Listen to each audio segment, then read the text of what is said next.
वंदे मातरम दोस्तों। आज मैं आप लोगों के लिए फिर से एक नया टॉपिक लेकर के उपस्थित हूँ। इस टॉपिक का नाम है बीएमआर यानी कि बेसल मेटाबॉलिक रेट। इसी को हम हिंदी में आधारीय चयापचय दर भी कहते हैं। ये टॉपिक आपके सभी प्रकार की परीक्षाओं के लिए बहुत ही महत्वपूर्ण टॉपिक है। इससे संबंधित बहुत सारे प्रश्न परीक्षाओं में पूछे जा चुके हैं। आइए हम जानते हैं कि बीएमआर यानी कि आधारीय चयापचय दर क्या है। व्यक्ति जब पूर्ण विश्राम की अवस्था में होता है, कोई भी शारीरिक कार्य नहीं कर रहा होता है, उस समय शरीर के अनैच्छिक कार्यों तथा शरीर का तापमान स्थिर रखने के लिए जिस भी ऊर्जा की आवश्यकता होती है, उसे ही आधारीय चयापचय दर कहते हैं। अगर बहुत ही आसान भाषा में कहा जाए तो आधारीय चयापचय दर क्या है? आधारीय चयापचय दर शरीर जब विश्राम की अवस्था में होता है। विश्राम की अवस्था का मतलब हम कुछ भी ना कर रहे हों, सिर्फ लेटे हों, लेकिन लेटे रहने पर भी हमारे शरीर की कुछ अनैच्छिक क्रियाएं जैसे कि हृदय का धड़कना, पाचन की क्रिया और गुर्दे जो रक्त को छानते हैं, ये सारी क्रियाएं चलती ही रहती हैं हमारे शरीर में। रुधिर का बहना, ये सब क्रियाएं चलती रहती हैं। तो इन सब क्रियाओं को करने के लिए शरीर को कुछ ऊर्जा की आवश्यकता तो होती ही है। तो ये ऊर्जा ही आधारीय चयापचय दर कहलाती है, यानी इस ऊर्जा की खपत ही आधारीय चयापचय दर कहलाती है। कुल मिलाकर के शरीर जब हम कुछ भी नहीं कर रहे होते हैं, लेकिन तब भी हमारे शरीर में बहुत सारी क्रियाएं चलती रहती हैं। हमारे शरीर का तापमान मेंटेन रहता है। इन सब चीज़ों के लिए उस समय जिस भी ऊर्जा की आवश्यकता होती है, जितनी भी ऊर्जा की आवश्यकता होती है, वो हमारा बीएमआर यानी कि आधारीय चयापचय दर कहलाता है। अब आगे देखिए, लेवाइजर को पोषण विज्ञान का पिता कहा जाता है। 1960 में पेटेन, कोफर तथा वायट ने सबसे पहले श्वसन कैलोमीटर यंत्र का आविष्कार किया। सामान्य चयापचय का ज्ञान देने वाले कौन है? एटवाटर, आर्मनी, बेनेडिक्ट, लस्क और डुबायान। चयापचय कोशिकाओं तथा ऊतकों में होने वाली रासायनिक प्रक्रिया होती है जिनसे उनका निर्माण, बिल्डअप, टूट फूट तथा उनके क्रियात्मक कार्य होते हैं। खाद्य पदार्थों के पाचन और अवशोषण के बाद पोषक तत्व किस रूप में कितनी मात्रा में शरीर की कोशिकाओं तक पहुंचता है, तत्पश्चात कोशिकाएं किस प्रकार इन पोषक तत्वों का प्रयोग करते हुए शरीर में ऊर्जा प्रदान करती है, इन सभी भौतिक और रासायनिक क्रियाओं को ही चयापचय कहते हैं। यानी कि चयापचय एक रासायनिक क्रिया होती है जो कि शरीर के ऊतकों में होती है। इसके द्वारा ही शरीर में विभिन्न प्रकार के निर्माण कार्य होते रहते हैं, टूट फूट होती रहती हैं। टूट फूट होने के बाद फिर से उनका बनना प्रारंभ होता है, पाचन होता है, अवशोषण होता है। बाद में उन अवशोषण के बाद कितनी कोशिकाओं की आवश्यकता होती है, वो कोशिकाएं बनती हैं, शरीर को ऊर्जा प्राप्त होती है। इन सभी भौतिक और रासायनिक क्रियाओं को ही चयापचय कहते हैं। अब आगे देखिए, कुल मिला के शरीर में जो भी रासायनिक क्रियाएं होती हैं जिसके द्वारा शरीर में निर्माण कार्य होता है, उसको ही हम चयापचय दर कहते हैं या चयापचय कहते हैं। अंतर्राष्ट्रीय विज्ञान संघ और अंतर्राष्ट्रीय पोषण विज्ञान संघ द्वारा ऊर्जा मापने के लिए कैलोरी के स्थान पर मेगा जूल का सुझाव दिया गया। आइए हम जानते हैं कि बीएमआर को प्रभावित करने वाले कारक कौन कौन से होते हैं। शरीर में चयापचय दर को प्रभावित करने वाले कारक कौन कौन से होते हैं। पहला कारक है, जिन व्यक्तियों में मांसपेशियां और सक्रिय तंतु अधिक होते हैं उनका बीएमआर ज़्यादा होता है। जिन व्यक्तियों में चर्बी ज़्यादा होती है उनका बीएमआर कम होता है। मोटे लोगों का बीएमआर कम होता है। इस वजह से उनका बीएमआर कम होने की वजह से एक कारण होता है मोटापे का कि बीएमआर कम होता है, यानी कि ऊर्जा की खपत कम होती है, जिससे शरीर में जो वसीय तंतु इकट्ठा रहते हैं इनकी खपत ज़्यादा होती नहीं है और व्यक्ति मोटा का मोटा बना रहता है।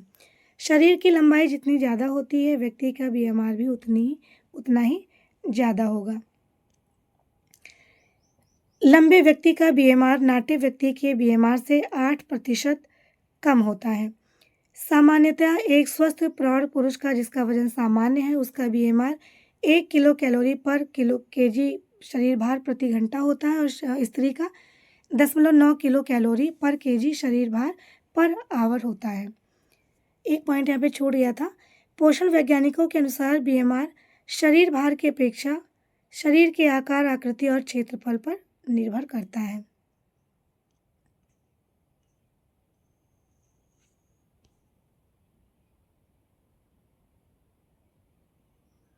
अब देखिए यहाँ पे स्त्री का बीएमआर पुरुषों से 8% कम होता है। इसका कारण पुरुषों में मांस और वसीय तंतुओं की अधिकता मांस तंतुओं की यानी कि प्रोटीन की अधिकता होती है, परंतु शिशु अवस्था में समान होता है। यानी स्त्री का बीएमआर पुरुषों से 8% कम होता है, लेकिन जब दोनों ही शिशु अवस्था में रहते हैं तो बीएमआर समान रहता है। शिशुओं का बीएमआर सबसे अधिक होता है। जैसे जैसे आयु बढ़ती है बीएमआर घटता जाता है। व्यक्ति का बीएमआर शारीरिक वजन और ऊंचाई से बहुत अधिक प्रभावित नहीं होता है। जो व्यक्ति ज़्यादा व्यायाम, खेल, मजदूरी करते हैं उनका बीएमआर अधिक होता है। मानसिक परिश्रम करने पर 4% बीएमआर बढ़ जाता है। संवेगात्मक परिस्थिति में व्यक्ति का बीएमआर मानसिक परिश्रम के बीएमआर से कई गुना ज़्यादा होता है। यानी कि भय, संवेग, क्रोध और मानसिक तनाव की अवस्था में 10 से 15% बीएमआर बढ़ जाता है। गर्म जलवायु में बीएमआर 15 से 25% घट जाता है और ठंडी जलवायु में बीएमआर बढ़ जाता है। इसी वजह से ठंडी जलवायु में बीएमआर बढ़ जाने से ज़्यादा भोजन की आवश्यकता होती है, लेकिन गर्मी में बीएमआर कम होता है, ज़्यादा ऊर्जा खपत होती नहीं, इस वजह से कम भोजन की आवश्यकता पड़ती है। फास्ट या बीमारी की अवस्था में बीएमआर 50% तक कम हो जाता है। बुखार की स्थिति में 1 डिग्री फ़ारेनहाइट तापमान बढ़ने पर बीएमआर 7% बढ़ जाता है।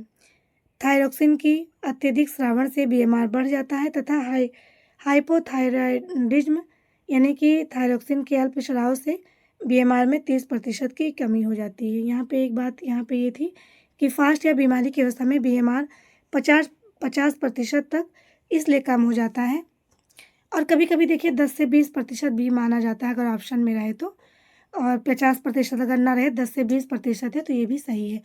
फास्ट और बीमारी की अवस्था में बीएमआर इसलिए कम हो जाता है क्योंकि इस अवस्था में व्यक्ति भोजन करता नहीं तो शरीर ऊर्जा को ज़्यादा से ज़्यादा बचाता है, और बीमारी की अवस्था में भोजन ज़्यादा ग्रहण नहीं व्यक्ति करता है। इस वजह से भी शरीर ऊर्जा की खपत को कम ही रखता है ताकि ज़्यादा से ज़्यादा ऊर्जा बची रहे जो आगे के दिनों में काम आए। ये शरीर में प्राकृतिक व्यवस्था होती है, ये नहीं कि हम उसको कमांड दे शरीर को तब ये काम करेगा। वो गॉड गिफ्टेड है कि शरीर अपना काम, उसको पता चल जाता है कि मुझे कब बीएमआर कम करना है और कब बीएमआर बढ़ाना है। निद्रा की अवस्था में बीएमआर 10% कम हो जाता है।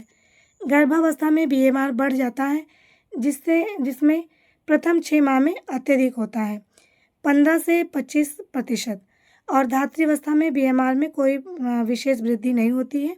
किशोरावस्था में बीएमआर बढ़ जाता है। एनीमिया की स्थिति में बीएमआर घट जाता है। दवाइयों के सेवन से भी बीएमआर बढ़ जाता है, यानी कि ऊर्जा खपत दर।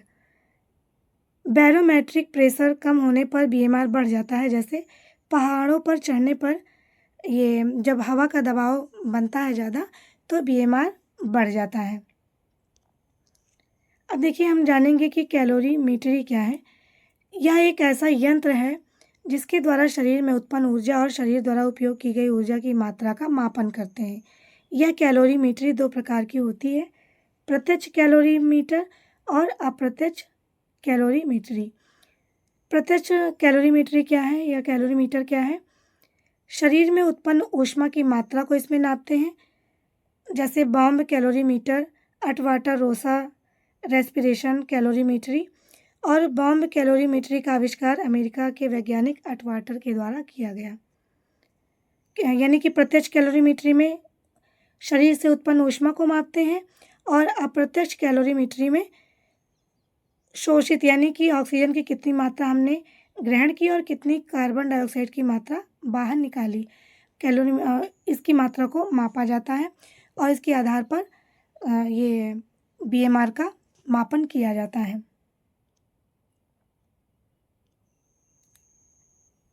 अप्रत्यक्ष कैलोरीमेट्री का जो यंत्र होता है उसको बेनेडिक्ट रोथ कहते हैं, और जो प्रत्यक्ष कैलोरीमेट्री है उसका बॉम्ब कैलोरीमीटर। बेनेडिक्ट रोथ दो प्रकार का होता है, एक स्पायरोमीटर, दूसरा काइमोमीटर। बेनेडिक्ट रोथ का प्रयोग बीएमआर के निर्धारण में होता है, और बेनेडिक्ट ऑक्सी कैलोरीमेट्री के द्वारा ही इसमें बीएमआर का मापन किया जाता है, और यह अप्रत्यक्ष कैलोरीमेट्री के अंतर्गत आता है। 1847 में लेबिंग ने बताया कि शरीर में जलने वाले पदार्थ प्रोटीन, वसा और कार्बोज, वसा और प्रोटीन थे। इन कार्बोज, वसा और प्रोटीन ही ऊर्जा उत्पन्न करने के लिए शरीर में चयापचय की दर में काम आते थे। किसने पता लगाया ये? 1847 में लेबिंग ने। वॉट के शिष्य रबनर ने भोज्य पदार्थों के शक्ति मूल्यों का निर्धारण किया तथा शरीर क्षेत्रफल और ऊष्मा निष्पादन के मध्य संबंध को दर्शाया। नॉर्मल मेल्स में 13 से 38 किलो कैलोरी पर स्क्वायर पर आवर ऊर्जा की खपत यानी कि ऊर्जा का उत्पादन होता है, और नॉर्मल वुमेन में, साधारण महिला में 33 से 35 किलो कैलोरी पर स्क्वायर पर आवर चयापचय की दर यानी कि ऊर्जा उत्पादन होता है। हमारे शरीर में कार्बोज का 98%, वसा का 95% और प्रोटीन का 92% भाग ही पाचन के बाद अवशोषित हो पाता है। शैशवावस्था, किशोरावस्था, बाल्यावस्था में उपचय की क्रिया अधिक होती है। उपचय यानी कि निर्माणकारी उपापचय की दर ज़्यादा होती है, और वृद्धावस्था में अपचय की यानी कि टूट फूट की दर ज़्यादा होती है। पानी की अधिक मात्रा वाले भोज्य पदार्थों में पानी की कम मात्रा वाले भोज्य पदार्थों की अपेक्षा कम कैलोरी मूल्य होता है, यानी कि जिस खाद्य पदार्थ में पानी की अधिक मात्रा है उसमें कैलोरी मूल्य कम होता है, और जिसमें पानी की मात्रा कम होता है उसका कैलोरी मूल्य अधिक होता है। यदि भोज्य पदार्थों को सुखाकर पानी की मात्रा कम कर दी जाती है तो उनका कैलोरी मूल्य बढ़ जाता है। अब आगे हम देखेंगे कि जो मेटाबॉलिज्म यानी कि जो उपापचय है वो कितने प्रकार का होता है। वो 2 प्रकार का होता है। जैसे अभी हमने पढ़ा ऊपर कि उसमें किशोरावस्था में अपचय की दर ज़्यादा होती है यानी कि एनाबॉलिज्म की, और वृद्धावस्था में